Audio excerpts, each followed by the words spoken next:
Muy buenas chicos, ¿qué tal? Bien, vamos a ir empezando el bloque de repaso del siguiente, bueno, del anterior tema que era el tema de ácido base, ¿no? En la fotocopia que os he pasado al principio tenéis una serie de conceptos que son importantes que tenéis que repasar, ¿vale? Que son las dos teorías que explican el comportamiento de los ácidos y las bases, que eran la teoría de Renio y de Broste y Lowry, que es precisamente de lo que va este primer ejercicio, el número uno. Luego, que eran los pares conjugados, es decir, ácidos y bases conjugadas, el carácter anfótero de algunas sustancias, ¿vale? Cómo se averiguaba el pH y el pOH, la constante de acidez y de basicidad de la sustancia, e incluso la constante de Kw del agua, de autoionización del agua, y calcular el pH de una disolución, ya fuese de un ácido fuerte, de una base fuerte, de un ácido débil o de una base débil. Y luego ya por último, el pH de las sales y practicar una volumetría, ¿vale? Bueno, entonces empezamos con el ejercicio número uno. Es muy sencillo, ¿vale? Es de hace ya unos años y va sobre las teorías ácido-base y los pares conjugados. Nos dice, aplicando la teoría de Broste y Lowry en disolución acuosa, razona si estas especies, el NH4+ y el S2- son ácidos o bases. Bueno, antes de esto, antes de decir si son o no ácidos, voy a recordar otra vez que eran las dos teorías ácido-base. La primera de las teorías que vimos era la teoría de Arrhenius, ¿no? Esa teoría nos decía, tengo aquí escrito para ir un poquillo más rápido, ¿vale? Que un ácido era una sustancia que al disolverse en agua se disociaba y originaba protones, H+, ¿vale? Siempre que habléis de protones, poned al lado H+, ¿vale? En el tema ácido-base.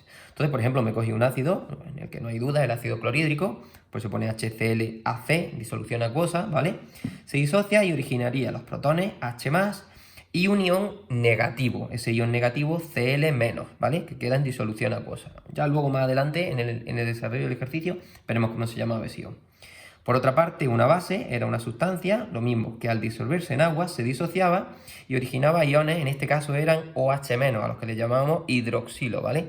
También se le llama oxidrilo, pero en una terminación más antigua, ¿vale? Entonces, por ejemplo, tenemos aquí el hidróxido de sodio, NaOH, en disolución acuosa, al disociarse se origina Na+, un ion positivo, y el OH-, que es este ion hidroxilo, en el que así pues sería una base. ¿Cuál es el problema de esa teoría? Y veis que tengo aquí el rojo. Bueno, pues el problema de esta teoría era que no era capaz de explicar el comportamiento básico del amoníaco ni tampoco del ion trióxido carbonato, el ion que le llamamos carbonato, ¿no? Entonces, debo sacar el boli rojo, esta teoría os dije que se rechazaba. Precisamente por este fallo, por el hecho de que no podía explicar el comportamiento básico del ion del amoníaco y del ion trióxido carbonato, es rechazada, ¿vale? Además, siempre se ligaba a que tuviese que haber agua, y hay veces que hay disoluciones en las que no hay agua y esas sustancias se pueden comportar como ácidos o como bases, ¿vale? Entonces, para eso se recurrió a la siguiente teoría. La teoría de Broste y Lowry, que es precisamente sobre la que va el ejercicio, nos dice que un ácido era una sustancia que era capaz de ceder protones a una base, ¿vale? Entonces vuelvo a poner el ácido clorhídrico en disolución acuosa, poner los estados de agregación, ¿vale? No es muy importante, pero conviene que lo pongamos para que no haya problemas, ¿vale? Entonces tengo ácido clorhídrico con agua, disolución acuosa, y al comportarse como ácido lo que hace es ceder un protón que se lo añade, se lo cede al agua, formando este ion H3O+, ¿vale? Que es un ion muy importante, se llamaba el ion hidroxilo, ¿no? Oxidrilo, no, hidroxilo le llaman ahora. Y este cloro menos, ¿vale? Bueno. Una base, por otra parte, era una sustancia capaz de captar protones, es decir, lo contrario, ¿vale? De un ácido. Entonces, ahora sí, tengo aquí al amoníaco. El amoníaco, que como tenía hidrógeno en su estructura, había gente que al principio pensaba que era un ácido, todo lo contrario, es una base, capta un protón del agua, aquí el agua se comporta como ácido, ¿vale? Y forma este ion, el NH4+, muy importante en este tema, que era el ion amonio, ¿no? Y por otra parte, se queda en disolución acuosa el OH-. Si os dais cuenta, es lo mismo que antes, porque al final, igualmente, el ion, al formarse el ion amonio a partir del amoníaco, se originan OH-, que es lo mismo que decía la teoría de Arrhenius, ¿vale? Y así sí que podría explicar cómo el amoníaco es una base. ¿Qué pasa con el ion trióxido de carbonato, ¿no? Pues lo mismo. Con el agua, en disolución acuosa, ¿vale? Va a formar el ion trióxido de carbonato, lo que va a hacer es captar uno de los hidrógenos del agua, uno de los protones del agua, formar HCO3-, tenía dos cargas negativas, pero como capta H+, ¿vale? Se queda solo con una carga negativa y se forman OH- en el medio, que es lo mismo que decía esta teoría. Con lo cual, así ya podríamos justificar el carácter básico de estas dos sustancias y de otras muchas que no podía explicar la teoría de Renio. Esta teoría sigue siendo válida y sigue vigente, ¿vale? Por eso nos preguntan que si estas sustancias que hay aquí son ácidos o bases. Bueno, pues para hacer el ejercicio convendría definir al principio esto que hay aquí, que es un ácido y que es una base. Yo ya como lo he hecho, pues ya simplemente me voy a escribir las reacciones. Cogería el ion amonio, NH4+, acuoso, lo pongo en disolución acuosa, lo mezclo con agua líquida, ¿vale? Y se va a producir un equilibrio. Este ion ahora se comporta como ácido, ¿vale? ¿Por qué? Porque es una sustancia capaz de ceder protones a una base. Entonces, esto es un ácido, ¿vale? Cede un protón a H2O, al agua, y se queda como NH3, ¿vale? Ya veremos cómo se llamaba a esto base conjugada. La base conjugada era la especie que originaba un ácido, ¿no? Y se va a quedar en disolución acuosa. Más H3O más, este mismo ion de antes, ¿no? En disolución acuosa. Así que este se comporta como ácido porque es capaz de liberar, de ceder protones al agua, que se comporta aquí como base. La especie que origina el ion amonio es, como se comporta como ácido, una base conjugada. ¿De acuerdo? Bueno, vamos a ver qué pasa con este ion, el ion sulfuro -2. Tendría S2- en disolución acuosa, es decir, mezclado con agua líquida, se va a producir un equilibrio. Esto no puede ceder protones porque no tiene protones en su estructura, entonces lo que hace es comportarse como base, capta uno de estos protones del agua y forma el ion hidrógeno sulfuro, HS-, que queda en disolución acuosa. Y además, si le quitas un hidrógeno, un protón a este, te queda OH, OH-, ¿no? Este ion que habíamos dicho antes, hidroxilo. Así que esta sustancia, como capta protones del agua, se comporta como base, ¿de acuerdo? Y a esta sustancia, el hidrógeno sulfuro que forma, es su ácido conjugado. ¿De acuerdo? Recordad, un ácido origina bases conjugadas, una base origina ácidos conjugados, ¿de acuerdo? Luego veremos ahora más adelante qué pasa con esos ácidos y con esas bases conjugadas. Me dice en el apartado B, voy a poner aquí, que justifique cuáles son las bases conjugadas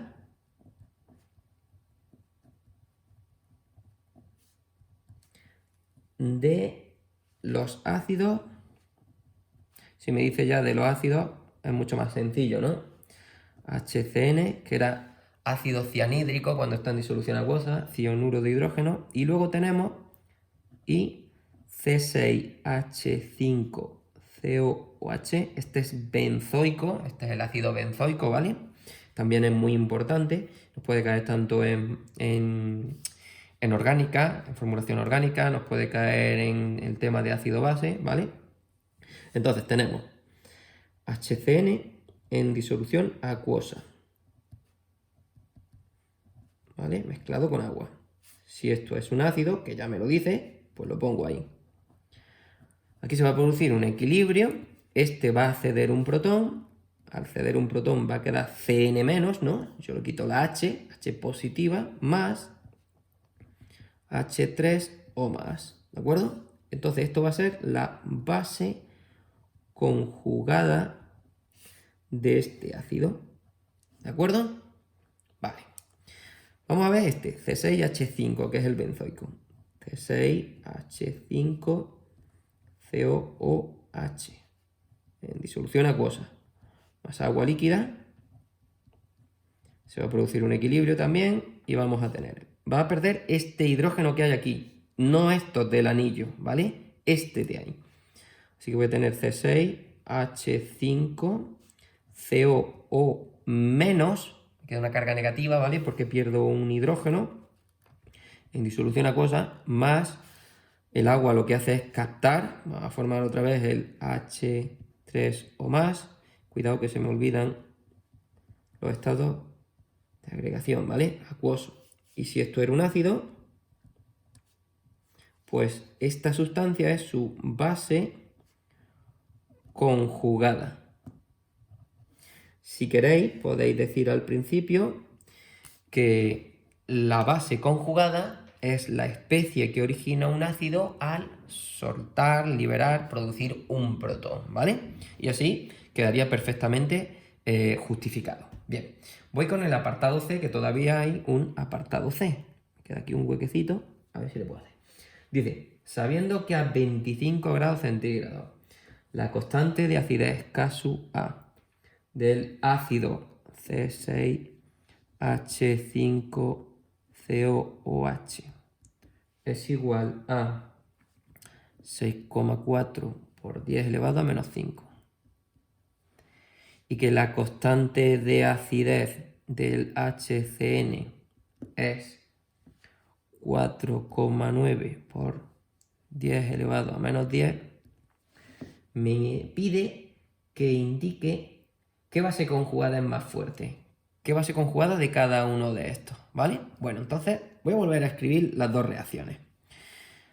C6H5COOH, acuoso más agua líquida, va a producirse el equilibrio y va a dar C6H5COOH, no, COO menos. Aquí un poquito. Vale. COO menos acuoso más H3O más acuoso. Y por otra parte, HCN acuoso más H2O líquido, CN menos acuoso más H3O más acuoso. Vamos a ver. Si este número es más grande que este, ¿no? Porque esto es 0,0050 y este, ¿no? Y este son 10 ceros delante del 4,9, ¿no? Entonces este número es más grande que este otro. Yo puedo decir que la constante de acidez del C6H5COOH es mayor que la constante de acidez de HCN, ¿no? Entonces eso implica que esta reacción se dará más, se producirá en mayor medida que esta otra. Si esta constante es mayor que esta, significa que este ácido es más fuerte que este, ¿no? Pues con las especies conjugadas ocurre lo contrario. Cuanto mayor sea el ácido, ¿vale? Más débil es su base conjugada. Ambos son ácidos débiles, con lo cual sus bases conjugadas son fuertes. Bueno, hablábamos en clase de relativamente fuertes, ¿no? Pero cuanto mayor sea la fortaleza del ácido, su base conjugada es más débil, ¿de acuerdo? Así que puedo asegurar que si le he llamado constante de acidez a las de estos dos ácidos, a estas les puedo llamar constante de basicidad, a las de las bases conjugadas. La constante de basicidad del C6H5COOH menos es menor que la constante de basicidad del CN menos. Es decir, como este ácido es más fuerte que ese, la base conjugada de este es más débil, es más pequeña que la base conjugada de este, ¿no? Digamos que la fortaleza es opuesta. Cuanto más fuerte sea el ácido, su base conjugada es más débil, ¿vale? Tened en cuenta que los dos son ácidos débiles, por eso me dan las constantes. Si no, no tendría sentido que me diesen las constantes. Así que la respuesta es esta. Pero tenéis que redactarlo, ¿vale? Tenéis que decir que cuanto mayor es la constante de acidez de un ácido o de una sustancia, su base conjugada es más débil. Así que si el ácido benzoico es más fuerte que el ácido cianhídrico, la base conjugada del ácido cianhídrico, el ion cianuro, es más fuerte como base que la base conjugada del ácido benzoico. Esto se le llama el benzoato. A esta sustancia se le llama el ion benzoato, ¿vale? Y así nos quedaría perfectamente justificado, ¿de acuerdo? Bueno, recopilo. Si os piden hablar de ácidos y de bases, según Broste y Lowry, definid la teoría, ¿vale? Por lo menos, qué es un ácido y qué es una base, aunque no pongáis que es una reacción de ejemplo. Y luego, hablad del carácter ácido o básico de las sustancias que os estén dando, ¿vale? Hemos visto que el ion amonio es un ácido, porque se forma a partir del amoníaco, ¿vale? Y que esta sustancia, la única posibilidad que tiene es de captar un protón. Pues no puede liberar un protón porque no tiene su estructura, así que se comporta como base. Después tenéis que decir que los ácidos originan bases conjugadas y las bases originan en su momento ácidos conjugados. Ya lo veremos, ¿vale? Y luego me preguntan por la fortaleza relativa de dos bases conjugadas. Cuanto más fuerte sea un ácido, más débil es su base conjugada. Y así se explica este apartado C, ¿vale? Bueno, espero que lo entendáis. Revisad los apuntes porque está por ahí todo contado y si no, pues siempre me preguntáis, ¿vale? Por correo electrónico. Venga, chao.